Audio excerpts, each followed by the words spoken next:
Patay ang isang lalaki sa Ermita, Maynila matapos pagsasaksakin habang natutulog sa bangketa kagabi. Paliwanag ng na-arrest ng suspect na gawa niya ang krimen dahil hinataw siya ng tubo ng biktima kahapon. May unang balita si Jomar Apresto.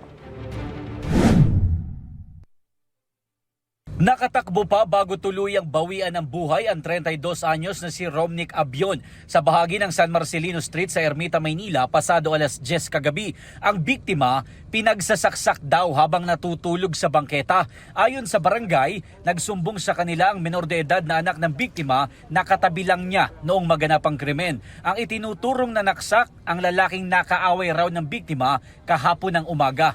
Kasi naatasan siya magsita ng mga street dweller dyan sa kabilang side ng San Marcelino. Nasita niya yung grupo, pumalag yung taong sumaksak sa kanya hanggang sa nagsuntukan sila. Kamuti nga po. Nahuli sa Paco Park ang 35 anyos na suspect. Na-recover ang kutsilyo na ginamit niya sa krimen na ibinaon niya pa sa ilalim ng isang puno. Gayun din ang gloves at lalagyan ng patalim. Sa kwento ng suspect, nag-ikot-ikot siya kahapon para ibenta ang kanyang cellphone para may maipambili ng pagkain. Hanggang sa napadpad siya sa San Marcelino para sana magpahinga. Pero pilit umano siyang pinaalis ng biktima hanggang sa nauwi ito sa suntukan. Hinataw pa raw siya nito ng tubo sa kanyang ulo at hita. Pagkatapos nito, kumuha pa umano ng martilyo ang biktima. Yun daw ang dahilan kaya niya pinagplanuhang patayin si Abion.